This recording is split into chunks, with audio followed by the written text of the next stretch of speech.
Seigneur, c'est pour nous une grâce de nous retrouver dans ta présence ce matin. Et nous voulons, Seigneur, que tu nous enseignes ta parole. Je voudrais être un instrument totalement. Que le Saint-Esprit va utiliser pour enseigner ton peuple. Que tu grandisses ce que je diminue, Seigneur. Que tu paraisses ce que je disparaisse. Ton seul nom soit béni. Nom de Jésus. Amen.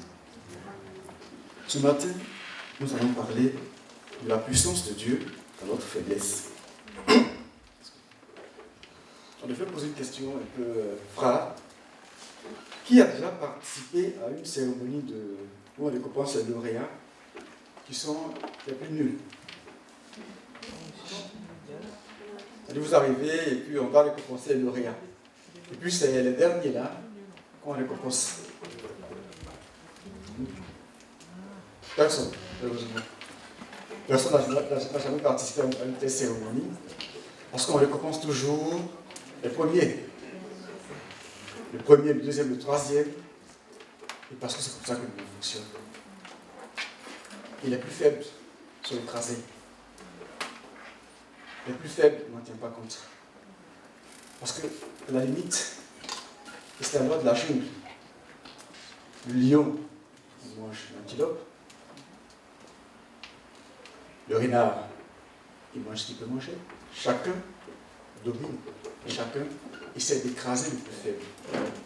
Alors, comme nous sommes dans le monde, parfois nous avons la même mentalité en Dieu. Nous pensons que comme le monde fonctionne, parfois Dieu fonctionne également de la sorte.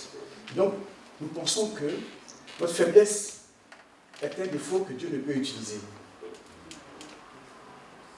Ce matin, j'aimerais te dire que Dieu aime utiliser des personnes faibles. Amen. Amen. Nous avons tous nos faiblesses et elles sont multiples. Qui n'a pas de faiblesse? Heureusement, la faiblesse peut être une faiblesse physique, émotionnelle, elle peut être intellectuelle, elle peut être spirituelle, elle peut être liée à notre origine. Des circonstances indépendantes de notre volonté peuvent nous affaiblir, comme des problèmes financiers, comme une fuite relationnelle, sont des choses qui peuvent nous affaiblir. Il est très important de savoir gérer nos faiblesses. En général, nous les nions. Personne ne veut admettre ces faiblesses. Ou nous les défendons, ou bien nous les cachons. C'est plus simple que les gens ne sachent pas que je suis faible. Ou nous les excusons, ou parfois elles nous mettent en colère. Pourquoi est-ce que j'ai ce défaut? Pourquoi est-ce que j'ai cette faiblesse? Elles nous mettent parfois en colère. Tout cela empêche le Seigneur de s'en servir comme il le souhaiterait. Ah, il n'entend pas. On n'entend pas? Si. C'est parce que...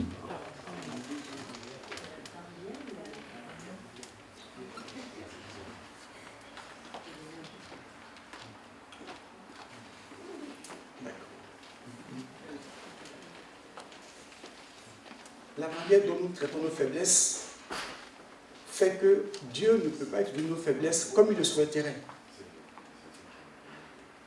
Et pourtant, la vision qu'a Dieu de notre faiblesse est différente que celle que nous avons de nos faiblesses. La Bible dit dans Ésaïe 55, verset 8, « Mes voix sont élevées au-dessus de vos voix, et mes pensées au-dessus de vos pensées. » Donc Dieu ne pense pas comme nous. Dieu ne raisonne pas comme nous. Sa façon de voir les choses n'est pas la même que nous. C'est ainsi qu'il fait souvent exactement le contraire de ce que nous pensons ou nous voudrions. Nous pensons que le Seigneur ne veut employer seulement que nos forces. Il ne veut seulement que nos points forts, alors qu'il veut aussi utiliser nos points faibles. La Bible dit dans 1 Corinthiens 1, 27, 1 Corinthiens, chapitre 1, verset 27, pour ceux qui ont leur Bible, il dit, « Mais Dieu a choisi les choses folles du monde pour confondre les sages. Dieu a choisi les choses faibles du monde pour confondre les fortes. C'est un choix de Dieu. Dieu a choisi ce que le monde trouve comme fou pour confondre les sages. Amen. Il a choisi ce que le monde trouve comme faible pour confondre les fortes. Nos faiblesses ne sont pas le fruit du hasard. Nos faiblesses font partie du plan de Dieu pour notre vie. Dieu les a volontairement permises dans notre vie afin de manifester sa puissance à travers nous. La force et l'indépendance n'ont jamais impressionné Dieu. Votre force et votre intelligence ou votre indépendance n'impressionne pas. Il est intéressé par les personnes qui sont faibles et qui l'admettent. Jésus a qualifié ceux qui se reconnaissaient faibles et pauvres en esprit. Il a dit heureux ceux qui sont pauvres en esprit. Il les a bénis. Dans Matthieu 5, verset 3. La Bible nous montre comment Dieu utilise des êtres imparfaits et ordinaires pour accomplir des exploits malgré leur faiblesse. Et si le Seigneur n'employait que des personnes fortes, croyez-moi, il n'y allait pas avoir beaucoup de personnes. En tout cas, je n'en ferai pas partie. Le fait qu'il se sert des gens imparfaits doit au contraire nous rassurer que Dieu peut nous utiliser. Mais qu'est-ce qu'une faiblesse? Paul parle de la faiblesse comme une décharde, selon l'expression. Paul dit que c'est une décharde. La faiblesse n'est pas un péché. N'est pas un vice ou un défaut de caractère qu'on peut et qu'on doit changer. La faiblesse n'est pas quelqu'un qui dit « Moi, ma faiblesse, c'est l'alcool. Je suis alcoolique. » On peut changer ça. Ou celui qui dit « Il y en a qui disent c'est mon péché mignon. » Je ne parle pas de cela. Comment le péché peut être mignon, je ne sais pas. Mais ce n'est pas l'impatience qu'on peut changer. La faiblesse, c'est quelque chose que vous ne pouvez pas changer. Que Dieu a mis volontairement dans votre vie pour faire quelque chose de grand dans votre vie. Pour manifester sa puissance dans votre vie. C'est une limite que vous avez héritée et que vous ne pouvez pas changer. Elle peut être sociale. Disons l'exemple de Jephthé. Dans Juge, disons Juge 11, à partir du verset 1 jusqu'au verset Juge 11.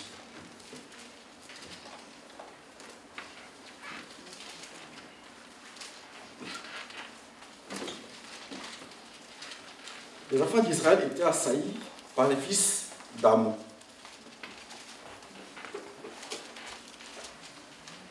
C'était au temps des juges. Le chapitre 10, verset 17 dit « Les fils d'Amon se rassemblèrent et campèrent en Galade. Et les enfants d'Israël se rassemblèrent et campèrent à Mitzpah. Le peuple, les chefs de Galade, se dirent l'un à l'autre.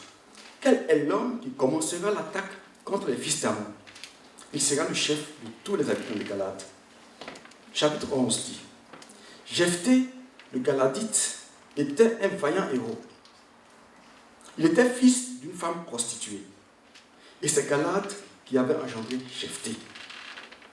La femme de Galad lui enfanta des fils, qui, devenus grands, chassèrent Jephthé et lui dirent « Tu n'hériteras pas dans la maison de notre père, car tu es fils de notre femme. » Et Jephthé s'enfuit l'un de ses frères. Et il habita dans le pays de Tob. Des gens de rien se rassemblèrent auprès de Jephthé et ils faisaient avec lui des coups de main. Quelque temps après, les fils d'Amon firent la guerre à Israël. Et comme les fils d'Amon faisaient la guerre à Israël, les anciens de Galade allèrent chercher Jephthé au pays de Tob. Et ils dirent à Jephthé, « Viens, tu seras notre chef et nous combattrons les fils d'Amon. » Jephthé répondit aux anciens de Galade, « N'avez-vous pas eu de la haine pour moi et ne m'avez-vous pas chassé de la maison de mon père? Pourquoi venez-vous à moi maintenant que vous êtes dans la détresse? » Les anciens de Galade dirent à Jephthé, « Nous revenons à toi maintenant afin que tu marches avec nous, que tu combattes les fils d'Amon et que tu sois notre chef, celui de tous les habitants de Galade. » Jephthé répondit aux anciens de Galade, « Si vous me ramenez pour combattre les fils d'Amon et que l'Éternel les livre devant moi, je serai votre chef. Les anciens de Galate dirent à Jephthé que l'Éternel nous entende et qu'il juge si nous ne faisons pas ce que tu dis. Amen. Au verset 29, la Bible dit, l'Esprit de l'Éternel fut sur Jephthé. Il traversa Galate et Manassé. Il passa à Mitzpah de Galate et à Mitzpé de Galate et il marcha contre les fils d'Ammon. Au verset 33, au 32, Jephthé marcha contre les fils d'Ammon et l'Éternel les livra entre ses mains. Et il leur fit éprouver une très grande défaite, depuis Aroër jusqu'au vers Minite, espace qui renfermait 20 villes, et jusqu'à Abel-Kéramé. Et les fils d'Ammon furent humiliés devant les enfants d'Israël. Amen. Jephthé était de ceux qu'on peut dire qu'ils sont mal nés. Une prostituée était mal vue en Israël. Et jusqu'aujourd'hui, il n'y a pas qu'en Israël que les prostituées sont mal vues. Vous êtes d'accord avec moi? Jephthé était né d'un patriarche Galate. Mais on ne l'identifiait pas à son père. On l'identifiait à sa mère, fils d'une prostituée. Jephthé a connu le rejet même avant de naître. Il est né et ses frères l'ont chassé de l'héritage. Donc il n'avait pas droit à l'héritage. Ses origines ont fait de lui quelqu'un de très faible. Sa faiblesse, c'était cela. Il n'avait pas droit de citer en Israël. La Bible dit qu'il est parti dans le pays de Tob, dans un autre pays, pour y habiter. Et ceux qui étaient ses compagnons, ce n'est pas des gens honorables. La Bible dit que ce sont des gens de rien du tout. Peut-être des drogués, peut-être des bandits. Mais Jephthé poursuivit, puisqu'il n'avait pas d'héritage. Jephthé faisait des excursions. Il partait dans les villages, certainement, se battre et prendre la nourriture pour pouvoir survivre. Cet homme-là n'était pas un homme raisonnable. Il ne faisait pas partie de ceux qui devaient être utilisés par Dieu, puisque sa mère est prostituée, ses frères l'ont chassé. Il n'était pas la personne qu'il fallait choisir, en principe. Mais de sa faiblesse, Dieu en a fait une force. Alléluia. Parce que quand il est parti, il n'avait pas d'héritage, qu'est-ce qu'il fallait faire? Puisque tu n'as rien à manger, qu'est-ce qu'il faut faire? Il a appris à leur se battre. Il a appris à aller faire des excursions dans les villages, à aller faire des razzias, afin de rassembler ce qu'il faut, parce qu'il cherchait un héritage. Et pendant tout ce temps, il a été formé par Dieu. Et celui qu'on a rejeté hier, ils sont venus le chercher. Celui qui n'avait pas d'héritage dans sa maison est devenu le chef. Donc, c'est lui maintenant qui partage l'héritage. De celui qui n'était rien, il est passé à celui qui est le chef d'Israël. Dieu s'est servi de la faiblesse de Jephthé pour délivrer Israël. Dieu veut t'utiliser, veut utiliser ta faiblesse pour manifester sa puissance dans ta vie. Dieu, tu ne sais pas ce que tu as dû traverser. Peut-être que tu as connu le rejet. Et peut-être que tu le connais encore par le regard, par la différence. Et tu te dis que tu n'as pas de valeur. Mais Dieu peut faire de cette faiblesse une force parce qu'il veut manifester. Ce n'est pas pour rien, ce n'est pas par hasard que tu es comme ça. Dieu est capable de transformer ta faiblesse en force. C'est ce qu'il est venu te dire ce matin.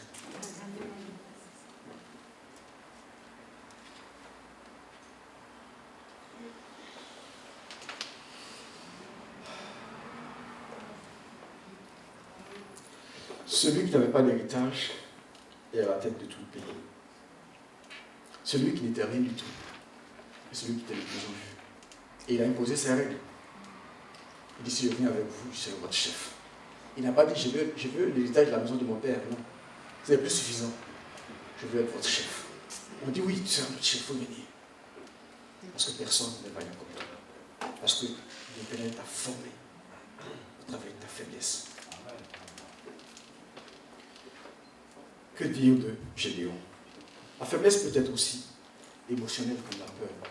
Prenons l'exemple de Gédéon. Juge, on tourne juste à côté, Juge le chapitre 6. La Bible dit que les enfants d'Israël firent ce qui déplaît à l'Éternel. Et l'Éternel les livra entre les mains de Madian pendant 7 ans. La main de Madian fut puissante contre Israël.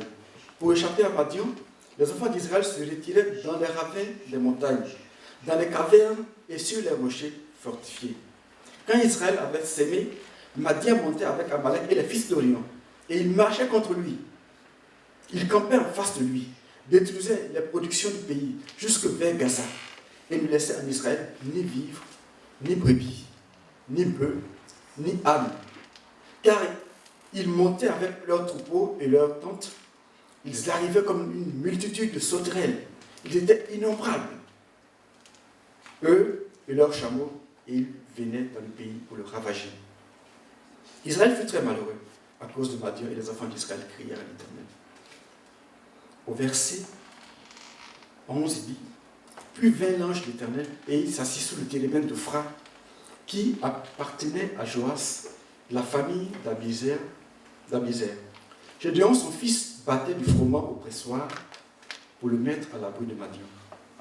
L'ange de l'Éternel lui apparut et lui dit: L'Éternel est avec toi, vaillant héros. Gédéon lui dit: Ah, mon Seigneur, si l'Éternel est avec moi, avec nous, il ne dit même pas moi.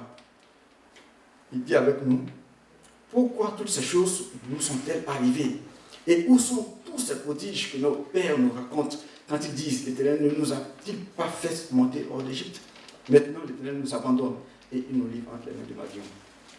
L'Éternel se tourna vers lui et dit: Va avec cette force que tu as. Alléluia. Et délivre Israël de la main de Madian. N'est-ce pas moi qui t'envoie? Alors que Gédéon voyait la peur, Dieu voyait la force. Tout ce que Gédéon a entendu raconter, c'est parce qu'il a peur. La Bible dit qu'il montait comme une multitude de sauterelles.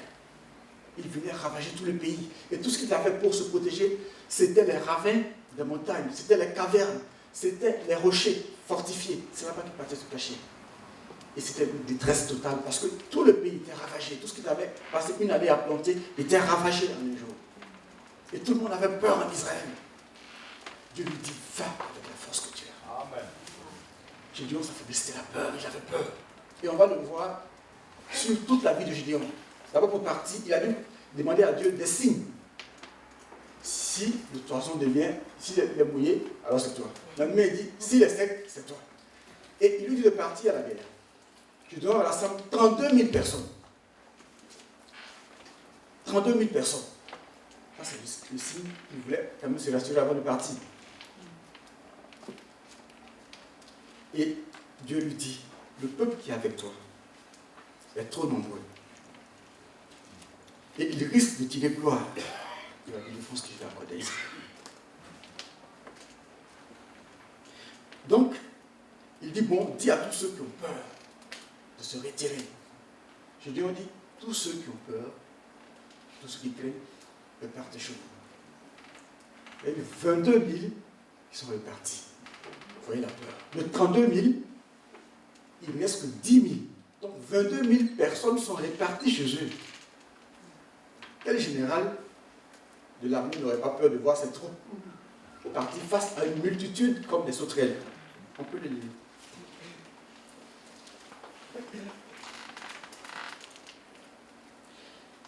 Verset 7. Chapitre 7, verset 2. L'Éternel dit à Gédéon: le peuple que tu as avec toi est trop nombreux pour que je livre Madian entre ses mains. Il pourra en tirer gloire contre moi et dire: c'est ma main qui m'a délivré. Publie donc ceci aux oreilles du peuple, que celui qui est craintif et qui a peur s'en retourne et s'éloigne de la maison du Galate. 22 000 hommes parmi le peuple s'en retournaient, il en restait 10 000. Et l'Éternel dit à Gédéon: le peuple est encore trop nombreux. Frère, on dit les gens là, ils sont tellement nombreux comme le grain de sable au bord de la mer. Et toi, tu pars avec 32 000. On le diminue à 10 000. Et encore, on dit, ils sont encore nombreux. Fais-les descendre vers l'eau, et là, je t'en ferai le triage. Celui dont je te dirai que celui-ci aille avec toi, il ira avec toi. Et celui dont je te dirai que celui-ci n'aille pas avec toi, il n'ira pas avec toi. Frère Gédéon s'est retrouvé avec 300 personnes pour le combat. Contre un peuple, contre une multitude. Scientifiquement, je ne sais pas, tous ceux qui ont fait les écoles de guerre vous diront que ce n'est pas possible. C'était un rapport de 1 pour 450 soldats. C'est-à-dire que vous avez votre épée, votre javelot et votre bouclier, vous avez 450 personnes autour de vous pour aller à le combat. Le combat était perdu d'avance.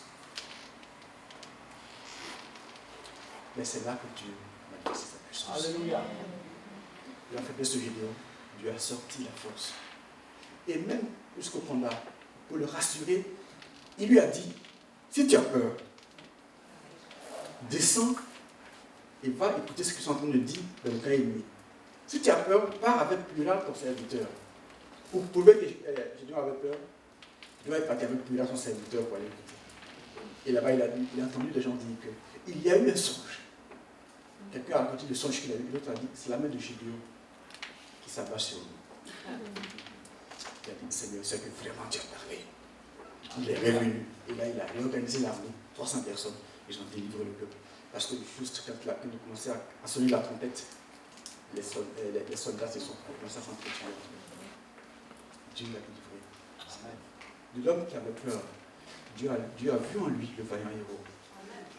Dans ta faiblesse, Dieu voit de la force. C'est une force que tu as. Il va avec la force que tu as. Dieu est capable de transformer tes faiblesses en force. Le monde ne voit pas les choses de la même façon que Dieu le voit. Amen. Ta faiblesse, elle peut être physique, peut être un handicap, peut être une maladie chronique que tu traînes, dont tu ne pourras peut-être jamais guérir. On raconte l'histoire de cette dame qui aimait tellement partager sa foi, qui aimait tellement évangéliser, et qui partait dans les hôpitaux pour aller parler de Dieu, et qui partait dans les services de cancérologie où il y avait des malades qui étaient en soins palliatifs. Qui a demandé au Seigneur, je veux comprendre ce que ces personnes ont. Et je veux me retrouver là pour prier et pour parler, pour partager ma foi. Cette dame a eu le cancer, qui a évolué très vite. Elle s'est retrouvée là-bas. Elle a partagé sa foi. Certainement, elle est décédée. Elle est morte du cancer. Elle a voulu vivre. Je ne dis pas de prier de la même façon.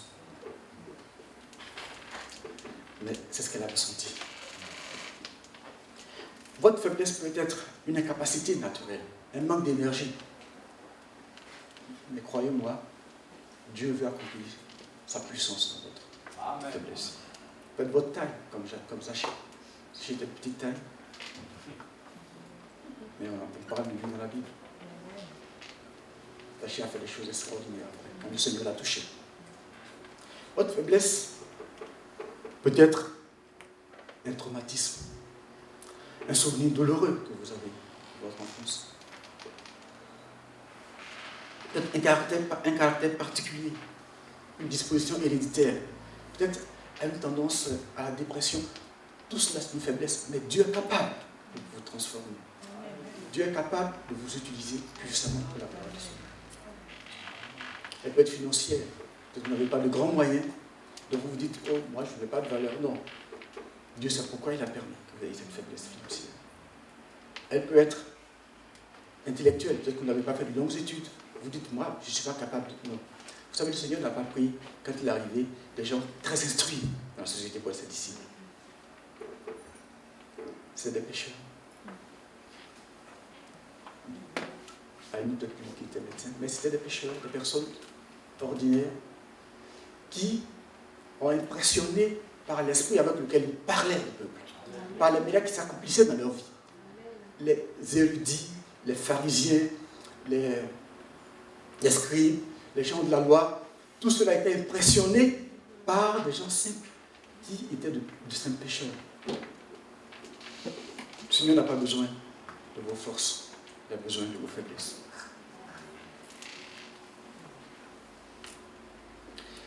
L'apôtre Paul dit, ce trésor, nous le portons dans des vases d'argile que nous sommes, pour que ce soit la puissance extraordinaire de Dieu qui se manifeste dans notre capacité, notre propre capacité. Ainsi comme les vases ordinaires, nous sommes fragiles, vulnérables, et nous nous brisons facilement. Mais le Seigneur nous utilisera si nous nous laissons agir dans notre faiblesse. Pour que cela arrive, nous devons suivre l'exemple de Paul. La première des choses à faire, c'est d'admettre nos faiblesses. Il faut reconnaître ces faiblesses. N'essayez pas de vous convaincre que vous êtes fort. Et soyez honnête avec vous-même. Au besoin, il faut prendre une liste et puis liste. Voici mes faiblesses. Moi, je connais les miennes. Je voulais vous les partager.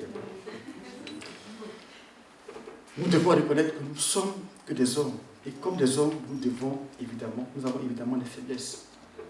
Paul disait à la foule en admiration devant lui, nous sommes que des hommes. Actes 14, 18 à 15. Un jour, ils étaient à Lystre avec Barnabas. Se tenait assis un homme impotent des yeux, boiteux de naissance et qui n'avait jamais marché. Il écoutait parler Paul. Et Paul, fixant les regards sur lui et voyant qu'il avait la foi pour être guéri, il dit d'une voix forte, « Lève-toi, droit sur tes pieds. » Et il se leva d'un bond et marcha. À la vue de ce que Paul avait fait, la foule éleva la voix et dit en langue lycaonienne, « Les dieux sont les dieux sous une forme humaine sont descendus vers nous. » Ils appelaient Barnabas Jupiter et Paul Mercure, parce que c'était lui qui portait la parole. Le prêtre de Jupiter, dont le temple était à l'entrée de la ville, amena des taureaux avec des bandelettes vers les portes et voulait, de même que la foule, offrir un sacrifice. Les apôtres, Barnabas et Paul, ayant appris cela, déchirèrent leurs vêtements et se précipitèrent au milieu de la foule en s'écriant, « Ô homme, pourquoi agissez-vous de la sorte? Nous aussi, nous sommes des hommes de la même nature que vous. Et vous apportons une bonne nouvelle. Nous vous exhortons à renoncer à ces choses vaines pour vous tourner vers le Dieu vivant qui a fait le ciel, la terre, la mer et tout ce qui s'y trouve. » Amen. Alors que les gens cherchaient à les adorer comme des dieux, ils leur ont donné des noms, ils ont couru. Ils sont partis dire non, ce n'est pas la peine. Nous sommes des hommes comme vous. Donc, la première des choses, c'est d'admettre nos faiblesses, de reconnaître que nous sommes des hommes et que Dieu est Dieu. Et qu'il sait pourquoi il nous a fait comme ça. Et qu'il sait pourquoi il a permis que cette faiblesse nous arrive. Parfois, malheureusement, les dirigeants ont tendance à oublier cela. Et nous sommes que des humains. Après peut-être quelques miracles, on commence à penser que... Et ça, Dieu, comme il nous aime, nous ramène à l'autre, parfois par des épreuves difficiles. Il est capable de nous garder. Alléluia. Ensuite, soyez conscients ou soyons contents de nos faiblesses. Paul dit, dans 2 Corinthiens 12, versets 9 à 10, « Je me glorifierai bien plus volontiers de mes faiblesses. » Lisons ensemble ce passage très important. 2 Corinthiens 12, à partir du verset 6. Je lis. Il dit, « Si je voulais me glorifier, je ne serais pas un insensé, car je dirais la vérité. Mais je m'en abstiens afin que personne n'ait à mon sujet une opinion supérieure à ce qu'il voit en moi ou à ce qu'il entend de moi. Et pour que je ne sois pas enflé d'orgueil, à cause de l'excellence de ces révélations, il m'a été mis une écharpe dans la chair, un ange de Satan pour me souffleter et m'empêcher de m'enorgueillir. 3 fois j'ai prié le Seigneur de l'éloigner de moi. Et il m'a dit, ma grâce te suffit, car ma puissance s'accomplit dans ta faiblesse. Je me glorifierai donc bien plus volontiers de mes faiblesses, afin que la puissance de Christ repose sur moi. C'est pourquoi je me plais dans les faiblesses, dans les outrages, dans les calamités, dans les persécutions, dans les détresses, pour Christ. Car quand je suis faible, c'est alors que je suis fort. Amen. Quand je suis faible, c'est alors que je suis fort. C'est tellement bon résumé. Cela n'a aucun sens. Car nous souhaiterions nous débarrasser de nos faiblesses et nous en réjouir. Paul dit, quand je suis faible, c'est alors que je suis fort. Mais en fait, le contentement prouve que nous avons foi à la volonté de Dieu. Et qu'il ne nous permettra pas que nous éloignions de lui. Paul nous donne plusieurs raisons d'être contents de nos faiblesses naturelles. Elle nous amène à dépendre de lui. Je me réjouis dans les faiblesses. Et c'est quand je suis faible, c'est alors que je suis fort. Quand vous vous sentez petit, Dieu vous appelle à dépendre de lui. Alors, nos faiblesses nous empêchent de devenir orgueilleux. Il dit, ce ange de Satan, comme il l'appelle, m'empêche de m'enorgueillir et de ne pas avoir une opinion supérieure à ce que je suis. Donc, ta faiblesse t'empêche de devenir orgueilleux. Et Dieu n'aime pas l'orgueil. Donc, il sait pourquoi il l'a placé là. Afin que je ne sois pas enflé d'orgueil, une souffrance m'a été infligée. Le Seigneur met souvent une limite à quelqu'un de fort afin de l'empêcher de s'enorgueillir. La limite empêche d'aller trop vite, de dépasser le plan divin. Gédéon avait rassemblé une armée, comme on l'a déjà vu, de 32 000 hommes, et il l'a réduit à 300 personnes. La bataille semblait perdue d'avance, mais Dieu a permis qu'Israël ait la victoire par la puissance de Dieu. Nos faiblesses, par ailleurs, encouragent aussi la communion avec les croyants. À l'inverse, nos forces nous éloignent des autres et provoquent notre indépendance. Nos limites montrent à quel point nous avons besoin des autres. On s'approche difficilement de quelqu'un qui est fort. Quand vous montrez une force, on ne s'approche pas de vous. Mais quand vous montrez que vous êtes faible comme les autres, vous allez voir, les gens vont s'approcher de vous. Donc nos faiblesses nous éloignent. Nos faiblesses nous approchent des autres, mais nos forces nous éloignent des autres. Nos points faibles nous permettent d'avoir plus d'amour et de la compassion, de compréhension pour les autres et d'être plus efficaces dans le ministère. Les autres trouveront la guérison dans vos blessures. Les plus beaux messages de votre vie et vos services les plus efficaces proviendront de vos blessures les plus profondes. Plus tu as été blessé, et plus tu peux comprendre celui qui a été blessé. Et plus quand tu lui parles, tu touches son cœur et tu le fortifies, tu le consoles. En fait, tous les géants de Dieu étaient des hommes faibles. Moïse était un homme de colère. Et ça pouvait se justifier. Quand on a passé sa vie à voir son peuple brimé, à voir son peuple en esclavage, à voir le vieillard qu'on fouettait sous le poids de la charge, les jeunes gens qui étaient flagellés au jour le jour, à voir l'humiliation, le mépris. Moïse avait de la colère en lui. C'était un homme de colère. C'est pourquoi il n'a pas hésité à tuer l'Égyptien.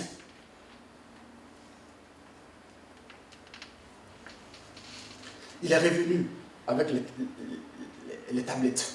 Il y avait les 10 commandements. Il a brisé les tablettes. Mais tout ça, Dieu lui a pardonné. Il va faire une chose. Dieu ne va pas lui pardonner. Bon, il lui a pardonné, mais il a payé les conséquences. Il a frappé le rocher au lieu de parler.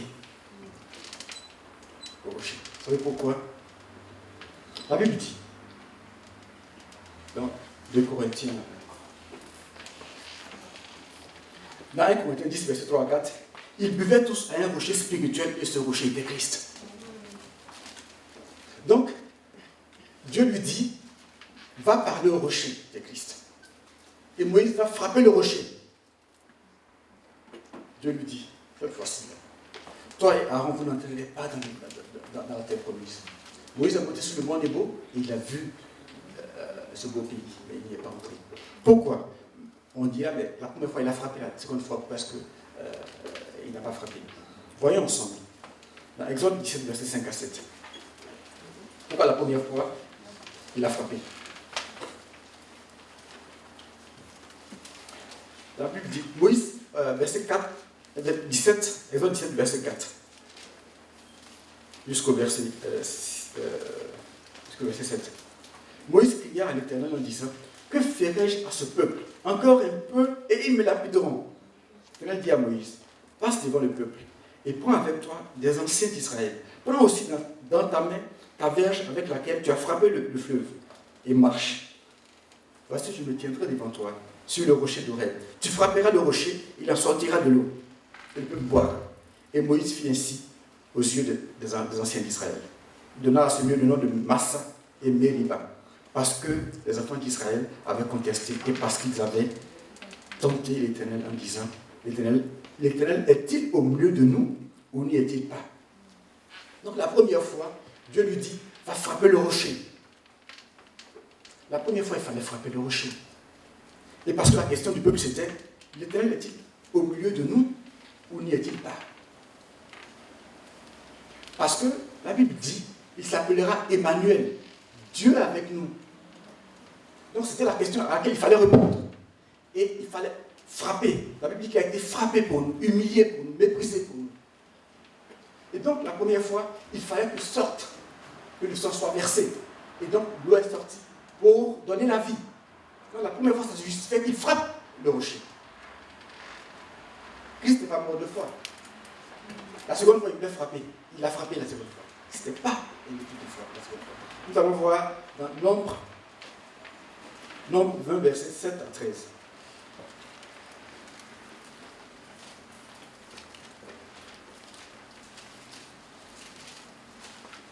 Le peuple encore va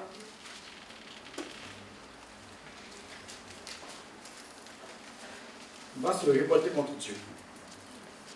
Et chapitre 20, Nombre chapitre 20, à partir du verset 10. Bien à partir du verset 7. L'Éternel parla à Moïse et dit, prends la verge et convoque l'assemblée, toi et ton frère Aaron. Vous parlerez en leur présence au rocher et il donnera ses eaux. Tu feras sortir pour eux de l'eau du rocher et tu abreuveras l'assemblée de leur bétail. Moïse prit la verge qui était devant l'Éternel, comme l'Éternel le lui avait dit. Moïse et Aaron convoquèrent l'assemblée en face du rocher et Moïse leur dit, écoutez donc, rebelles, est-ce de ce rocher que nous vous ferons sortir de l'eau? Puis Moïse leva la main et frappa 2 fois le rocher avec la verge. Il sortit de l'eau en abondance. L'assemblée but et le bétail aussi. Alors l'Éternel dit à Moïse et à Aaron, parce que vous n'avez pas cru en moi, pour me sanctifier aux yeux des enfants d'Israël, vous ne ferez point entrer cette assemblée dans le pays que je lui ai donné. Ce sont les eaux de Mériba, où les enfants d'Israël contestaient avec l'Éternel, qui fut sanctifié en eux. Cette fois-ci, il ne s'agissait plus de mort, il fallait de la sanctification. Donc on ne fera plus le rocher, on ne fera plus Christ. Christ ne va pas mourir 2 fois. Tout ce que Christ attend de nous maintenant, c'est la sanctification. La question ici, c'était la sanctification. Et c'est pourquoi Dieu a dit, on n'entrera pas. Donc sa colère, cette fois-ci, l'a empêché d'entrer dans le repos. À Canaan. Pourtant, Dieu l'a utilisé pour ça. On n'a pas vu la tombe de Moïse. Dieu s'est chargé de l'enterrer.